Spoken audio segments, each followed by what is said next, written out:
بسم اللہ الرحمن الرحیم۔ السلام علیکم ناظرین و سامعین، آج میں آپ کو ایک انتہائی سبق آموز کہانی سنانے جا رہی ہوں۔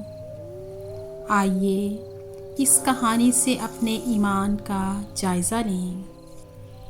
کہتے ہیں کہ پنجاب کے کسی دیہات میں ایک خوبرو قادیانی لڑکی شادی کے لیے ایک فوجی آفیسر کو پیش کی گئی۔ فوجی آفیسر نے شادی کی حامی بھرنے سے پہلے ایک شرط رکھی کہ وہ کبھی قادیانیت قبول نہیں کرے گا۔ قادیانیوں نے اس کی شرط مان لی اور لڑکی فوجی آفیسر کے ساتھ روانہ کر دی۔ شادی کے بعد رشتے ناطے میں آنا جانا لگا رہا اور نرمی سے فوجی آفیسر کو مائل بھی کیا جاتا رہا۔ ایک دن قادیانیوں کے مذہبی رہنما تشریف فرما تھے۔ انہوں نے فوجی آفیسر سے کہا کہ آپ مرزا غلام احمد قادیانیت کو نبی نہیں مانتے، نہ مانیں، لیکن ہماری ایک بات قبول کیجئے۔ آپ استخارہ کریں کہ آیا نبی صلی اللہ علیہ وآلہ وسلم کے بعد کوئی نبی ہے یا نہیں، مرزا غلام احمد قادیانی سچا نبی ہے یا نہیں۔ فوجی کو زہر پلایا جا رہا تھا، مگر پیتے ہوئے اسے احساس تک نہ ہوا کہ وہ زہر کا پیالہ چڑھا چکا ہے۔ اس نے استخارہ کرنے کی حامی بھر لی۔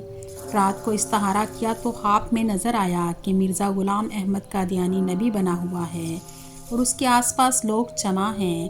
صبح اٹھا تو اپنے کیے ہوئے استخارے کے مطابق قادیانیت پر ایمان لے آیا۔ محض خود ایمان لاتا تو مسئلہ نہیں تھا، اس نے باقاعدہ مرزے کی نبوت کی دعوت دینا شروع کر دی اور اپنے خاندان کو مرزا قادیانی کا امتی بنا ڈالا۔ سارے علماء بے بس تھے کہ جو عالم اسے دعوت دیتا وہ کہتا میں نے کسی قادیانیت کی دعوت پر مرزے کو نبی نہیں مانا، بلکہ میں نے باقاعدہ استخارہ کیا ہے اور استخارے میں مجھے قادیانی بطور نبی دکھلا دیا گیا ہے۔ مجھے از خود خواب دیکھنے کا موقع ملا ہے۔ جب کوئی بھی عالم اسے دلیل سے مطمئن نہ کر سکا، وہ تنگ آ کر علماء سے ملنا چھوڑ ہی گیا۔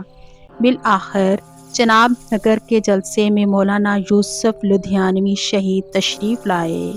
ان کا شوہرہ تھا اور یہ فوجی افسر اس زوم سے ملنے کو تیار ہو گیا کہ ان کے بڑے مولوی کو بھی دیکھ لیتے ہیں۔ مولانا سے جب فوجی آفیسر نے اپنا قضیہ بیان کیا کہ وہ کسی کی دعوت یا کسی کی لالچ میں قادیانی نہیں ہوا، بلکہ خود دیکھی ہوئی دلیل سے متاثر ہو کر قادیانی ہوا ہے۔ استخارہ اللہ سے مشورہ ہے، میں نے رب کے ساتھ مشورہ کیا جس کا حکم اسلام میں ہے، تو اللہ نے مجھے مرزا قادیانی کو نبی دکھلا دیا۔ اب میں اللہ کی مانوں یا مولوی کی؟ جو اللہ نے مجھے از خود خواب دکھایا ہے وہ چھوڑ کر مولویوں کی کیسے مان لوں؟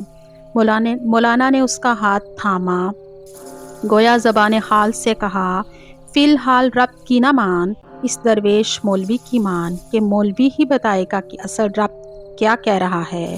مولانا گویا ہوئے اور کہا جب تم نبی کریم صلی اللہ علیہ وسلم کی ذات سے شک سے گزرے تو مسلمان ہی نہیں رہے، اور اگر تمہیں کامل یقین ہوتا کہ نبی صلی اللہ علیہ وسلم کی ذات آخری ہے تو کوئی نبی نہیں آ سکتا، تو استخارے کے لیے ہرگز تیار نہ ہوتے۔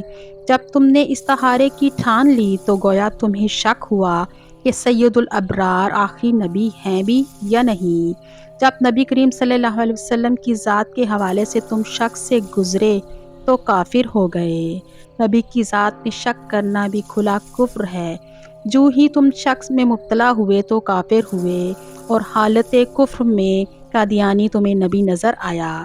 فوجی آفیسر جھوم اٹھا دلیل سن کر اور کھڑا ہو کر مولانا شہید سے لپٹ گیا اور اسی وقت توبہ کی اور مسلمان ہو گیا۔ تو ذرا سوچئے ابتدا کہاں سے ہوئی، کیسے اسے نبی کریم صلی اللہ علیہ وسلم کی ذات کے حوالے سے شک میں ڈالا گیا، اور انجام کیا ہوا۔ امام اعظم ابو حنیفہ نے یہی تو کہا تھا کہ بنا کسی دلیل کے حتم نبوت پر ایمان لیا جو سوال کرے گا وہ کفر کرے گا۔ سوال شک کی بنیاد ہے، نبی کریم کی ذات میں شک کھلا کفر ہے۔ اللہ تعالی ہمیں حکم نبوت پر قائم رہنے اور اپنے ایمان کی حفاظت کرنے کی توفیق عطا فرمائے، آمین یا رب العالمین۔